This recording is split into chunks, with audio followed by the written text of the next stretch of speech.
Howdy folks, and thanks for joining me today here at Cedar Creek Homestead for another episode of Porch Talk. Today's subject is going to be about meat shortages. I wanted to say howdy and welcome to all of our new subscribers. We try to air a Porch Talk every Tuesday night at 7 o'clock, provided there's no problems with the internet and stuff like that. I know I'm dressed very warmly today, but we have had a cool front come through. And the high today is going to be 55. It's in the 50s this morning, I think 51 right now. And it's beginning to rain this morning. So I do want to say once again thank you to all of our new subscribers and all of our loyal regular subscribers. We appreciate you. If you're not a subscriber, if you'll hit that subscribe button. After you do that, a little bell will come up, and if you'll click that little bell, you'll be notified whenever we're upload new videos. And hit the thumbs up if you like the video. Give us a comment there, what's going on in your neck of the woods. Also, I wanted to say something on a correction for last week's video. I only had a couple of people that said anything, but when I talk about, for instance, truck drivers not driving, I am not meaning every truck driver, but there is a definite shortage of truck drivers. And one thing is, that's something a lot of people don't want to do, but it's a necessary thing today. The young people aren't wanting to get into driving trucks, and I tell you, it's a good industry, a good income. And if you think I'm talking bad about truck drivers, I would have trouble when we have family reunions, because a lot of our family is either current truck drivers or retired truck drivers. Also, folks that are working in meat packing plants. And kudos go out to all these folks that are working, truck drivers that have kept driving, people that are working in the meat factories, even your sanitation workers, the guys that haul our trash here. We appreciate them very, very much. And they've been having trouble getting the trash delivered. And there are certain people that are afraid to work in the meat industry, trucking, whatever, sanitation, because they're afraid of this kung flu, afraid they'll get that. And then also there are people that probably are just taking advantage of a bad situation, because right now you can draw, I think it's $600 a week extra on your unemployment besides what your state pays, and some people would just take advantage of that. I know there's some folks that are really hurting out there, and some that have had the virus, and some that are scared about catching the virus, and I understand that, but we have to continue on. And the facts are that when you listen to it and it's constantly on the news, it's enough to scare you to death if you let it. But I want to say that the virus numbers are going, as far as people that's had it or had it with no symptoms, those may be going up, but the deaths are actually going down here in the United States, and people are recovering. Very few of the ones that actually get it actually die, although we don't want anybody to die, and that's a serious thing. But you know, if you know you have a health condition or a serious issue, then you need to make sure you follow the guidelines. And us that are healthy, we need to be careful and follow as much as we can. But today's subject, getting into meat shortages, and I know there's some that'll comment and say there's no meat shortages, but there definitely is, and the facts are there to bear it out. But I wanted to say also, if you're a vegetarian, I'd say this is a good time to be a vegetarian. I love vegetables, but I also love meat. And I don't think there's anything wrong with eating meat. I have an aunt that has went to being a vegetarian, and that's her business, and she's always preaching to me about just eating vegetables, but I'm going to keep eating meat also. I think everything with moderation, and even in the Bible, they ate meat, and fish and steak is mentioned as being ate, so I'll eat some fish, but I really like steak. I like beef. But anyway, as with all things, with the meat shortages, we got out this weekend and went to town, and me and my wife and son, and took Josie out for Mother's Day on Sunday to eat, and there was nothing that was open in Muskogee that we could sit down and eat. I did see a place that's open, but it was so busy, and they're really not ready for that, I don't think, yet, to go into a crowded place. But we went through a drive-through, and it's a Chinese place and Panda Express. I get my mind working here in a minute, but when we went through the drive-through there, we like to eat at Panda Express, but their lobby area was closed, and you had to go through the drive-through, and they are out of a lot of different things. And the sign said the reason they were out of these items was there's a shortage of supplies. One of the things I like is this black pepper chicken they have there, or Korean chicken, or one of the other. It is called. But anyway, they were out of that and said that they didn't have it because of lack of supplies. And I imagine either a shortage of chicken or some of the ingredients that go in it. But a lot of stuff they were out of, and that's unusual for them. So anyway, just to say, there is reported shortages everywhere. And if right here local, I can't tell what's going on in your neighborhood, but like if you go to Walmart and you want ground beef, my wife goes down and will once a week and buys our regular groceries, and she's been getting some ground beef because we are out of our homegrown beef. We do have a beef scheduled to be butchered, but can't get him in till the 31st. It'll be about 8 weeks to get him in once May 31st. That's how long it would have taken, and usually it's about a 2-week waiting period. And now I'm understanding that they're actually booking into next year. There's so many people wanting beefs butchered, which shows the demand and shows the shortage very much so. And but anyway, she's not been able to get any ground beef from Walmart lately. It was a spell you couldn't get it, then you could get it, now you can't get it. Our local grocery store has had a little bit. Most of their shelves as far as meat goes, even lunch meats, is very, very thin and very bare. I've never seen anything like this. And it's not just in the meat industry. Certain vegetables, certain things like we tried to get cornmeal, and it took quite a while to be able to get cornmeal. We finally were able to, but we have corn here, dry corn, and we've got a grinder. We should have just grinded up some of our own, and we probably will do that. But Josie kept saying, oh, she would get some, and finally she did. But so the stuff is still, we're not starving, but I see on videos where people are standing in long lines waiting at food lines, bringing their vehicles through, whatever, waiting to get food. Big backups in the big cities, and I feel for those people. There was a farmer that was told to dump his milk, and he went ahead and bottled the milk up, and I don't know how he bottled it up, but somehow he did, and sold that milk, and people were lined up for miles waiting to get the milk. They claim they're dumping their milk, having to. Their suppliers, the people that bottle it, are telling them they don't need it, but yet there's some stores that have ran out of milk. That doesn't make any sense to me. They're killing dairy cows and dumping them in the landfills, and none of this makes sense to me. They're killing hogs by the thousands. There's people on have been advertising hogs for sale. Some are going to hog farms in other states and bringing them back here and selling them to folks. They'll buy them like for $50. They'll sell them to you for $150. A ready-to-eat hog. The problem is, a ready-to-butcher hog, it's not ready to eat yet, is finding a slaughter facility that can clean the animal. Now, if you have those skills and you know how to do it, you're ready to go. The government has announced that they're going to buy a whole bunch of meat. This is and produce and things. This is the thing. The government just cracks me up. When there's already a shortage, then it steps in the government, and they're going to help out by making the shortages worse.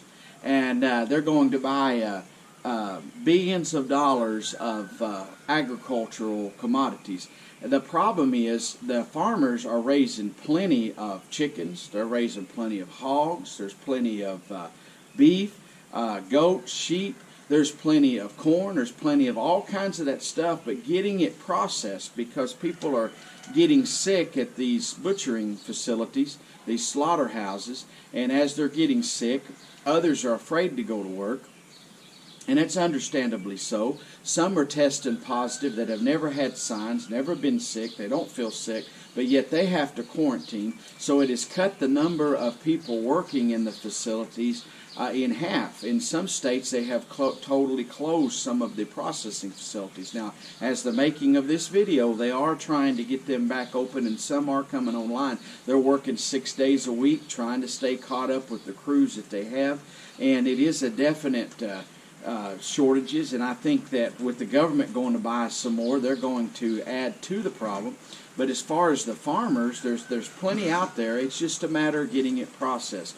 Your small mom and pop slaughter facilities, at least here in the state of Oklahoma, are all booked up to capacity. And like I said, some of them are even telling me they're booking into next year. And there's like, you might want to go ahead and make your another appointment for next spring for your next beef and go ahead and get it in the loop. I know some people that do that anyway, so it's not a bad idea to try to get ahead of things. But nonetheless, they're with the government buying, they'll probably put more of a demand on the already bad situation. And so I believe things will get better, but it's going to take some time. Another problem with the beef industry, now that there is a shortage, is in beef, the price has skyrocketed. There's reports of people paying as high as $8 a pound for hamburger. There's some economists, people in the ag industry that believe it's going to go much higher than that to be able to buy ground beef and steaks and things. Steaks are already pretty high. They're going to be much, much higher. But ground beef seems to be the big trend. There's a report that Wendy's has closed about 1,000 of their stores because they weren't able to get ground beef. There is a lot of their other stores have had to change their menus. And it's not just Wendy's. Wendy's claims to have, never frozen patties, so it has to be kept pretty fresh, and they might have to go to some frozen patties before this thing's all over with. But everybody's being affected by this, and if these 1,000 stores, and you just take just Wendy's, 1,000 stores that have been temporarily closed, that's several thousand employees that aren't able to have a job and work. So it's very scary times, I think, for food. If the shortages don't get you, it's going to be the astronomical prices. And hogs, we're sending a lot of pork overseas to China. I do not understand that. I think there should be an immediate halt. I don't care if China owns the plants here in the United States or not. We should feed our own people here first before we send any to a foreign country. They own the plant here, that's fine. They can feed Americans. They caused the trouble here. They caused the Kung Flu. So as part of that, we will feed our masses first. The reason China is having a problem over there is that their hogs have a virus, and it's a deadly virus, and they're decimated their hog population. So they're suffering from that as well. I'm all for feeding people, but for right now, they could eat rice and noodles until we get things back in shape here. That's just my personal opinion on the matter. I know there's some that will always, there was been about 30,000 views from last week's video, and there's 2 or 3 that'll send messages that there's not a problem. I just laugh at those, and I was like, okay, whatever. Some say the government's got it all in hand. Well, the government, to me, they always take something that's broken and make it unfixable. And or they'll take something that's not broken, they say they're going to make it better, and they make it worse. I think the market will play out if we can get people back to work and get these plants back opened up.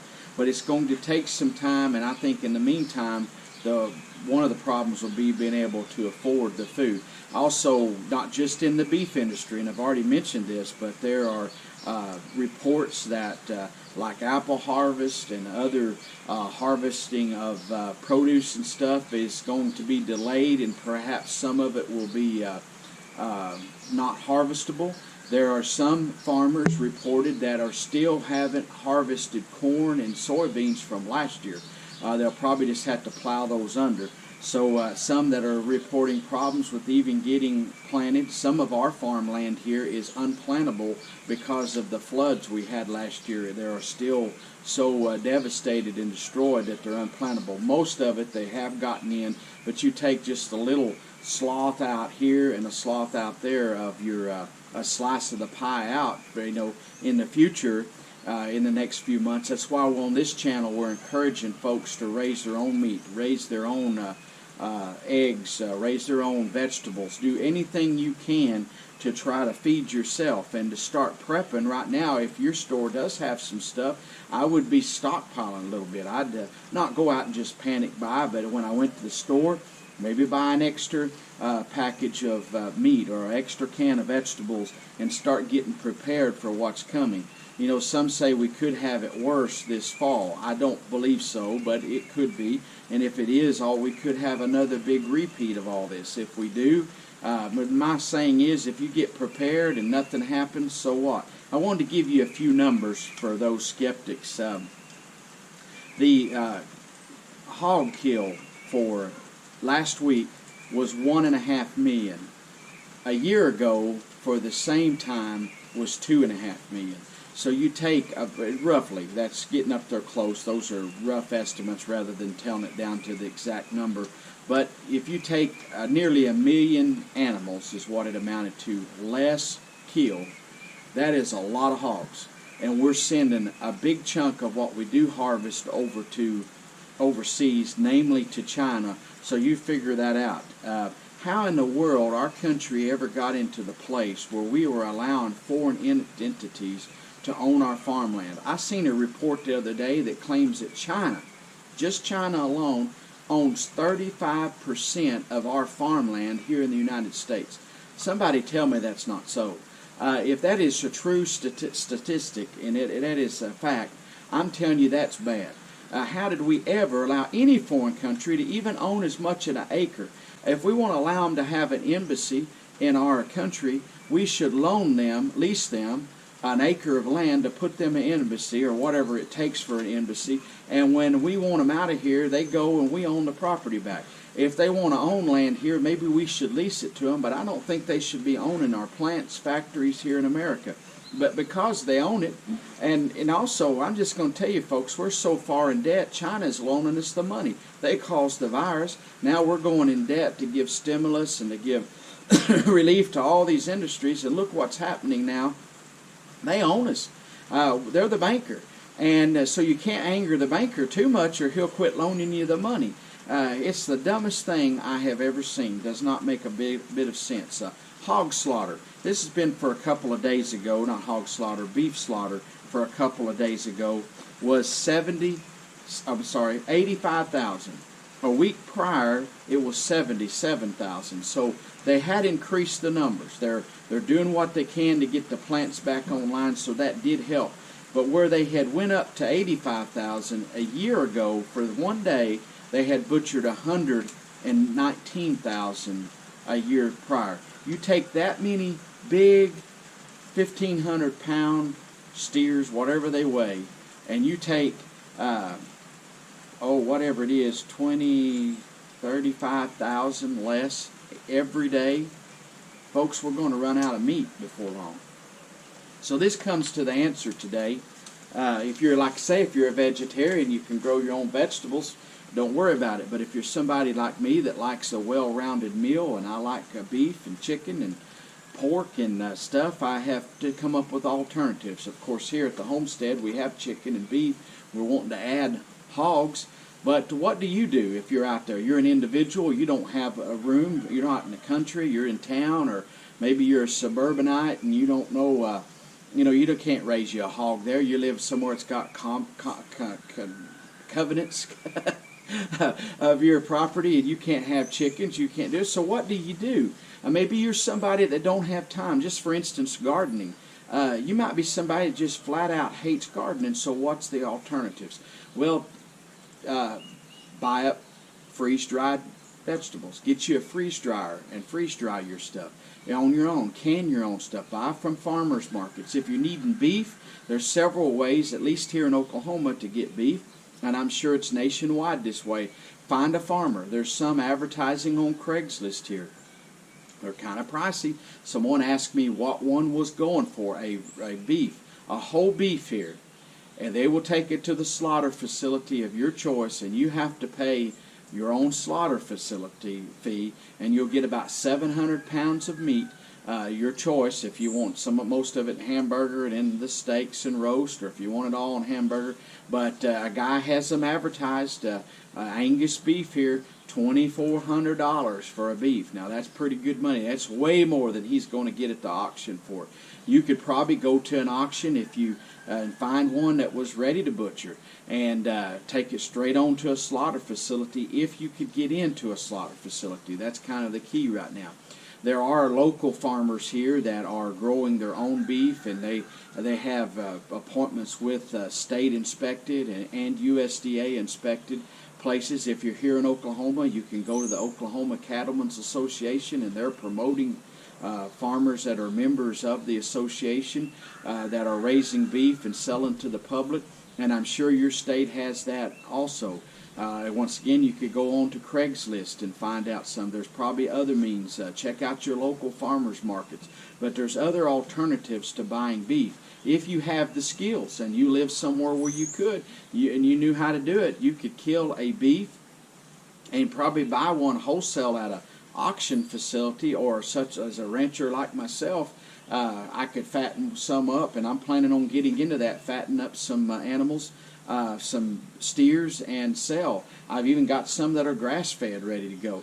This is the thing. Many people are getting into the grass-fed movement. I'm not. I like mine grain-fed. I like that marbling. I like it raised on some corn. Grain-fed that's mostly corn. The past 30, 60 days, we'll put one on corn and grow it out, or a mixture of corn and other grains, and really fatten one out good. And my steer I got right now, he is roly-poly fat, ready to go. And I'm waiting till May 31st to get him in, and they tell me if they have an opening, they'll call me sooner. Poultry, you can raise your own poultry at home. You could raise rabbits. You could raise quail. There are people that are raising quail in their garage. They live in town, and they'll build pens and put in their garage. They have pans that slide under to catch the manure. They'll take that out and put on their garden spot, or they'll have them a little compost pile in the corner of their backyard. And people are coming up with all kinds. There's people in the towns that are raising quail in the garage that are selling those quail. Cortnix quail, jumbo Cortnix, that you can eat quail. There's people that all kinds of alternatives for protein. There are a lot of people this year that are expanding their gardens. A lot of the small do-it-yourselfer farmers, you might call it, here, homesteaders, are raising bigger gardens and are planning to sell their vegetables. Last year, as far as vegetables go, there's still a lot of them available in the stores, but it's slim pickings, and so this is the thing. You can find local producers that will sell you some of their stuff. There's people here. We give away a lot of our stuff. In fact, I've never sold a vegetable here and never sold eggs here, but we have thought about selling eggs because we're getting so many, and we could use it to help offset the expense of our feed. We could sell some of our produce when it starts getting ready, and there's people here that have asked me in years past if they could buy tomatoes, could they buy this or that, and they would gladly pay me for them. I'm like, well, I'll just pick you some and give you some. But and I love helping people out, but there is an expense involved, and there is a lot of labor involved. So there's nothing wrong with paying if you're not able to do it, and you got the means to pay people to do these kind of things. Now, some people we have helped that did not have the means. There are certain situations arose in their life. Maybe they were sick, unemployed, whatever, house burned, whatever the case may be. But if we're able to help folks, that's good to do too. But there are alternatives out there, even in vegetables. I know I said this was about the meat shortage, but there's alternatives to every segment. Last year here in vegetables, there was a shortage at the farmers markets, and then we have a lady down the road here that wanted to know if I had green beans, and we didn't get a very good crop of green beans last year. We had enough for our own need, but certainly did not have any extras. And I told her, I said, well, I had a second crop coming. If it made good, I would give her some of those, and it did not produce. But this is the thing. She has a guy she buys from that has a little plot that he grows, and she buys a lot from him every year. And last year, his crop did not do as well, and there was and this was last year, there was such an overwhelming demand. I think this year there's going to be a big, tremendous amount. So if you're able to do something on your own, you know, I trust in God, and I trust the Lord is going to take care of you. Some of you don't believe in God, so whatever you believe in, if you believe in the government, your own abilities, but I believe God will bless the work of our hands if we'll put our faith in Him, the Jehovah God, the God of Abraham, Isaac, and Jacob, the one in the Bible, in the King James Version Bible. That's who I trust. And I believe that He will take care of us when we ask Him. He's took care of people through thousands of years. He will still make a way where there seems to be no way, and He will bless the work of our hands. This is the thing that I always say. God provides worms for birds. He says, consider the lilies, consider the sparrows. The sparrows don't have barns and stuff, but God provides even for the little sparrow birds. But this is the thing. God provides worms for birds, but He don't go and cram it down their throat. They have to get up and go get it. Some say, well, I'm going to go get signed up for food stamps. Well, provided the ability and the government doesn't go broke in the process, that's wonderful. But what if you can't buy it? If you don't have food, if your food stamps won't work for you, what are you going to do? Well, hey, so what? I'll go sign up for unemployment and I'll get another $600 a week and I'll buy it with that. What if it's not available? And now, let's just say this. Let's just say that this is in May here. And let's just say in 30 days from now, all the store shelves are full again. Everything's back to normal. All the plants are open. Everybody has went back to work. There's nobody on unemployment. They say right now there is over 20 million people or I think it's 20% or 30% of the people, whatever it is a very big number that's on unemployment right now. Let's just say in 30 days from now that's eliminated. Everything's going back. There is nobody got the kung flu and everything is going just great. Let me just tell you something. That would be wonderful. So let's say I put a little beef back. I've planted a big garden. I've done all this stuff. Hey, I'll enjoy it. I'll enjoy it. And while I'm enjoying it, I'll give some of it away if I've got more than what I can use. We just got in a incubator this week. I've got a video on that, a GQF incubator.